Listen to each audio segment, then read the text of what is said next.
welcome back to Israel with Aline. Today we are in an Easter special, and so we are going to talk about the resurrection of Jesus. And so we came here to Mount Nicopolis, the place where Jesus first appears resurrected to his disciples. We are going to learn about the history and archaeology of this fascinating place. So if you are ready, let's get started.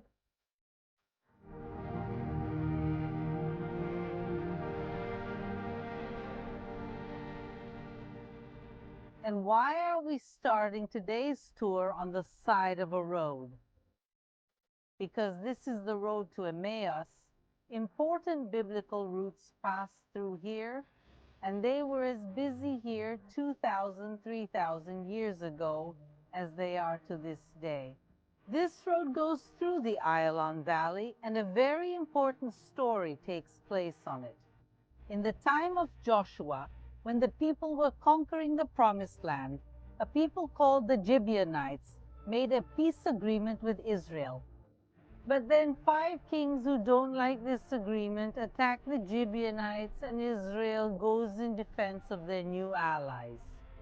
And there was a great battle that will culminate with the sun and the moon stopping here in the skies, more specifically here in the valley of Ayalon.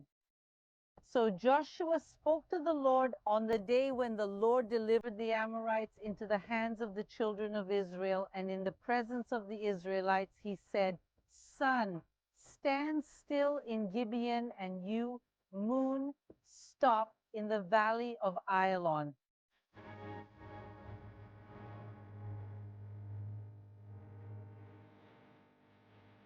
And here on this path is the city of Emmaus, Nicopolis, where Jesus appears resurrected to his disciples. So let's go in, get off the road, and get to know this story better. Come with me.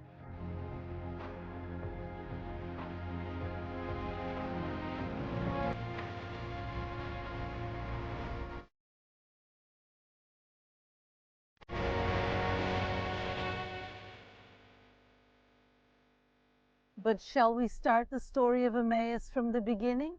This place here in biblical times was a small Jewish village called Ramat. Ramat means the thermal waters or the hot waters. But if I'm being completely honest with you guys, there are several places in Israel called Ramat. This is one of them. But when the Greeks arrived here in the 2nd century BC, they couldn't pronounce this name, Hamat, and that's why they will change from Hamat to Emmaus, which is how we know this city to this day. But how can we be sure that Emmaus is the original Hamat? For one reason, if we look for thermal waters here, will we find them? Let's now together explore the thermal waters of this city.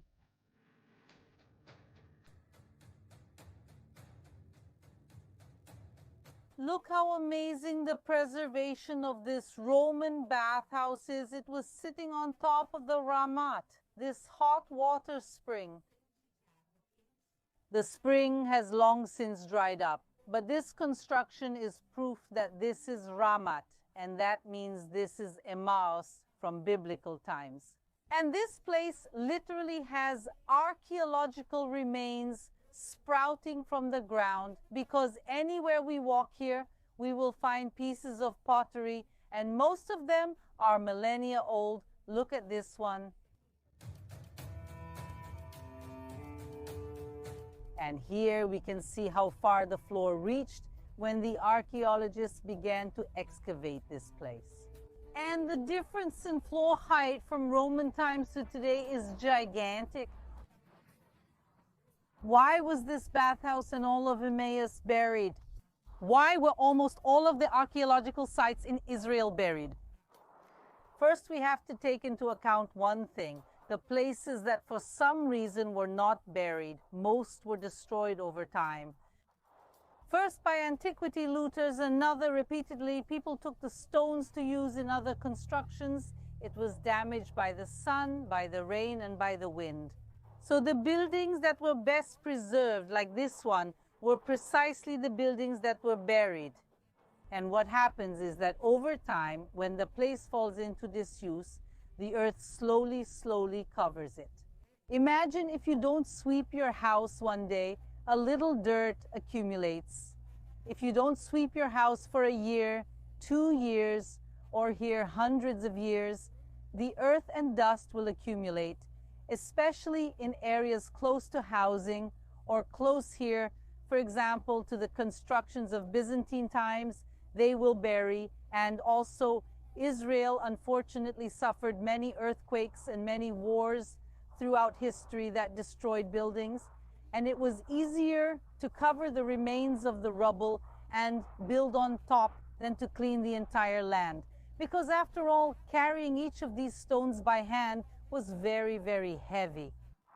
But then what happens here is that this building fell out of use in the Byzantine era. It was buried and preserved, and it is a witness that we are truly here in Ramat. And now we are going to head back to the city itself of Emmaus.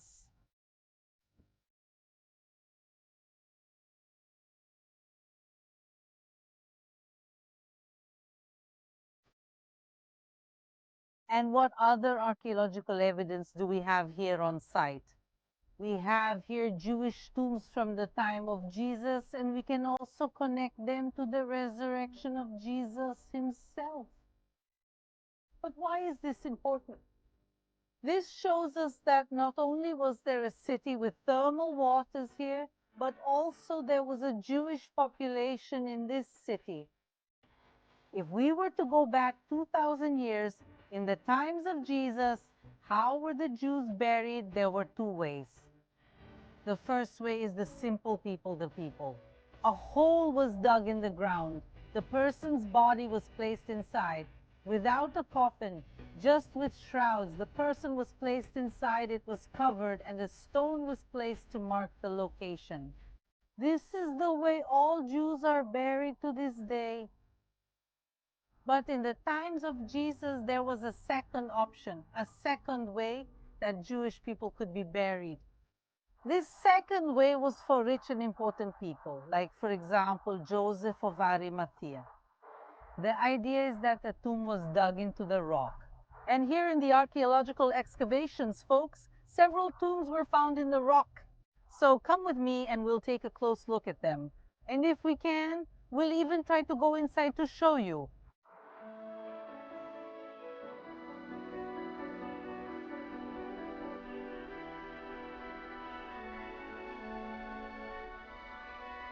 And look what we have here, exactly as the Bible tells us, a tomb carved into the rock. Come close to me to see it. How were these tombs used?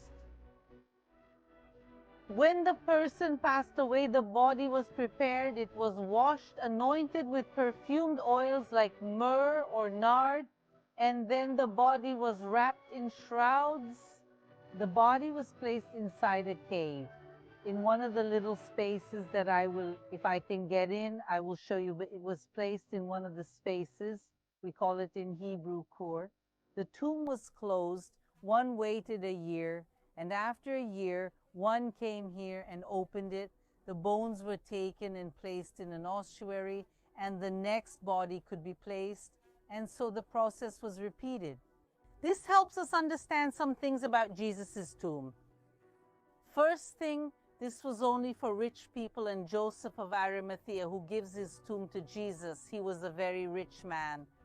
And not only that, the Bible tells us that it is a new tomb.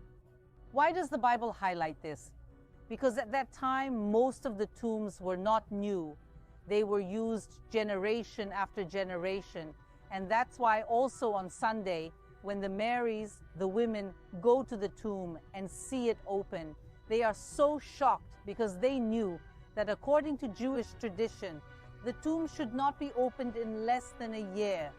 Now then, folks, let's try to get close here and see the place from the inside.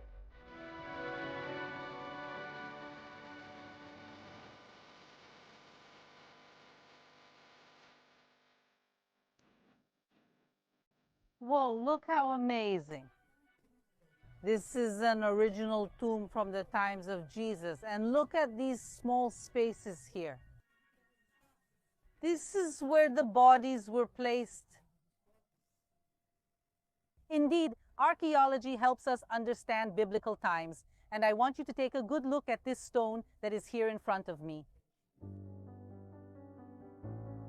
And look how interesting this stone is. It's a kind of a door. It could seal the entrances. Subsequently, they could seal the entrance of each of these spaces, or it could also be used to seal the entrance of the entire cave. So we see that in the times of Jesus, there were two types of stones that closed. One that were square stones, that in general, they were even more common at that time, and they closed just like a fitted door. And the second way, that is the way we believe that Jesus' tomb was, that it was a large and round stone, and that it rolled, which is the most practical system, that it rolled to open and close the door of the cave. But now let's leave the tomb and let's get to know not only death, but life and resurrection here in Emmaus.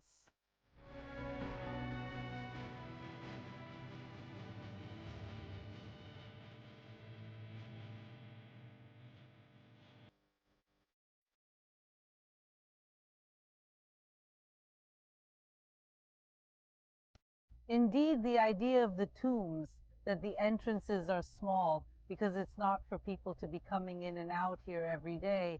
But let's continue and head towards the central part of Emmaus. Let's go!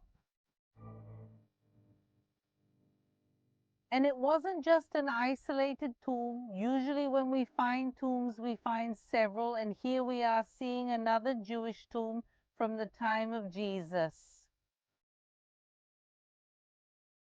And here we can perfectly see the stone that served as a door, the stone that closed the entrance to this tomb.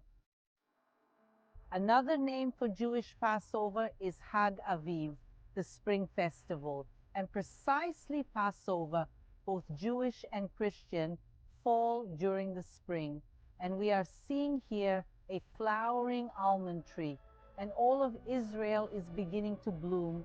It really is a unique time to see the desert blooming here in the land of Israel. And one thing that stands out in this place is that Nicopolis, as much as it is such an important place linked to the resurrection of Jesus, very few groups visit the place. I am precisely seeing a group arriving in the background, so it caught my attention, because whenever I come here, I am usually the only person in the place, or one of the few who come. So I am happy that some pilgrims are also discovering this place.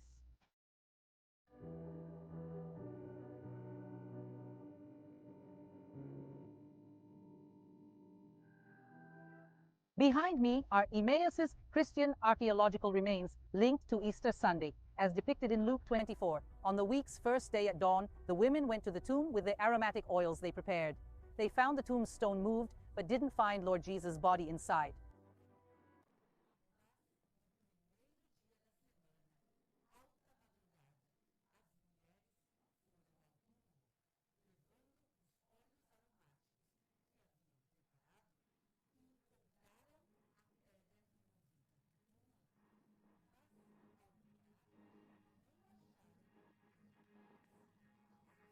And it happened that, perplexed about this, two men appeared to them in dazzling clothes. While they were frightened and bowed their eyes to the ground, they said, "Why are you looking among the dead for the one who lives? He is not here, but he has risen. Remember what he told you while he was still in Galilee. The Son of Man must be delivered into the hands of sinful men, be crucified, and on the third day be raised again." Then they remembered Jesus' words, and returning from the tomb, they reported all these things to the 11 and to all the others who were with them. These women were Mary Magdalene, Joanna, and Mary, mother of James. The others who were with them also confirmed these things to the apostles.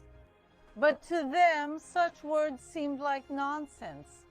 They did not believe what the women were saying, but Peter got up and ran to the tomb.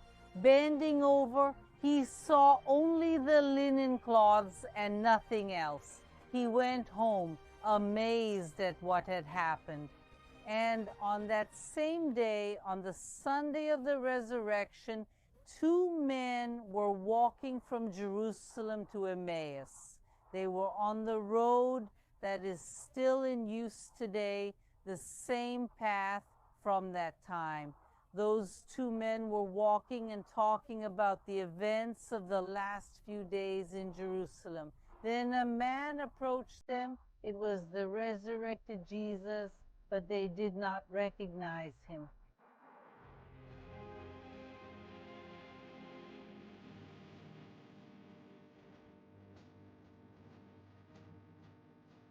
And the two men and Jesus arrive in Emmaus, and Jesus says goodbye to them and says, I am going to another place, even further away, but they say, no, it's already late, stay here with us. And they go to Cleopas' house, which we believe is right there. So they go together, and that's why I want to invite you all to come along with me to Cleopas' house and see how the story ends.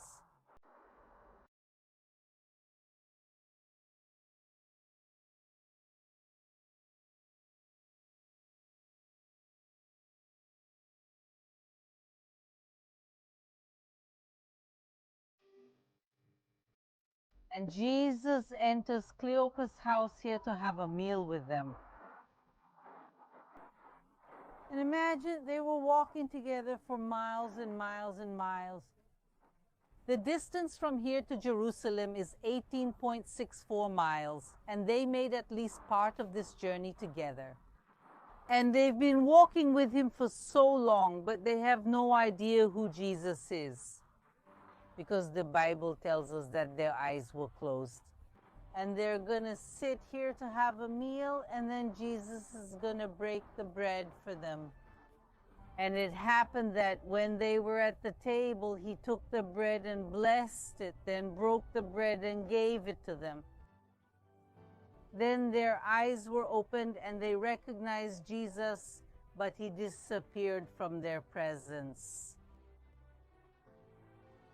Unfortunately, by then it was a little too late because Jesus disappears. And on top of Cleophas' house, a Byzantine church was built here, which was later destroyed in the Arab period, rebuilt in the Crusader period, destroyed once again in the late Arab era. And to this day, it remains, as you can see.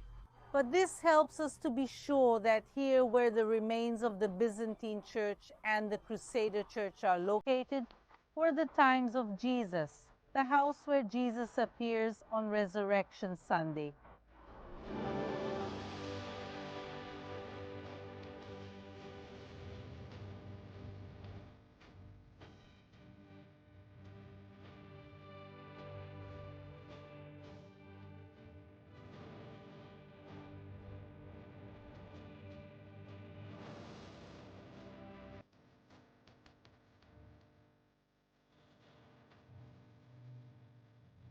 Notice that here is full of plastic chains. Why?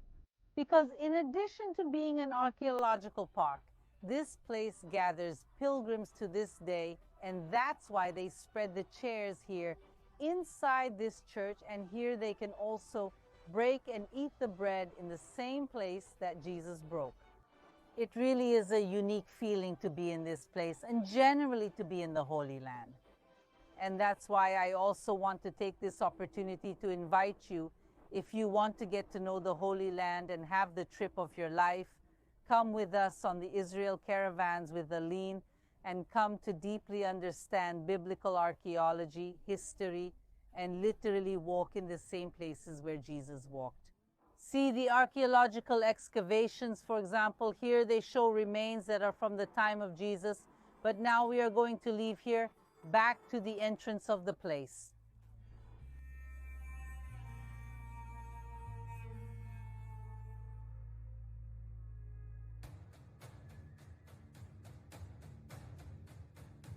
And now we are going to see the archaeological remains around the church. And here there is no shortage of Byzantine archaeological evidence showing Christian worship here from the very beginning of the first centuries.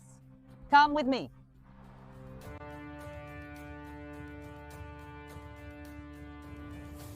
Here we see a baptistry, a place for people to immerse themselves in the water. This baptistry is first beautiful in the shape of a cross, and it is from around the 5th and 6th centuries. That is, people from all over the region came here and saw the place where Jesus appeared resurrected on Easter Sunday and decided to convert, and so they could be baptized here just before entering the church. Also here on this side we have Byzantine mosaics.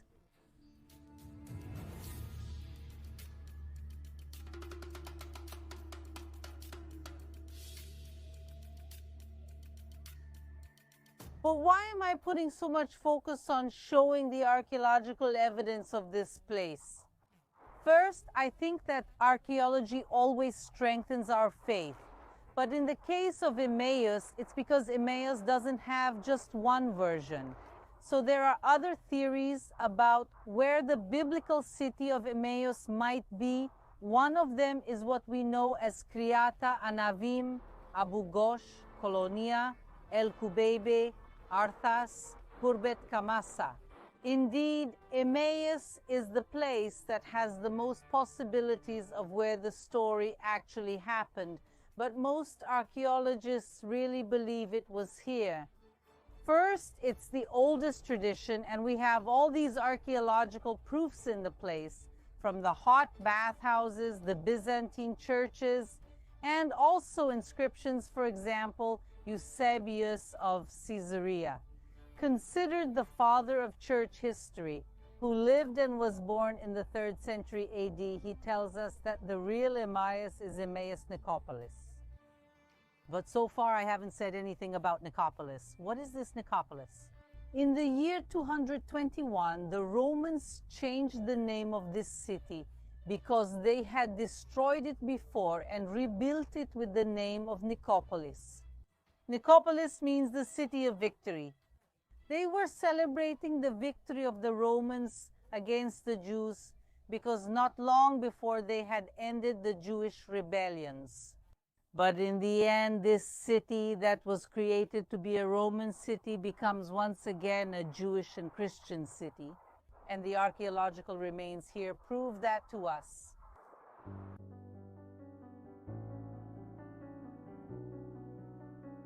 And also Jerome of Stridon speaks in the 4th century that there was a church over the house of Cleopas. And right here we see this church.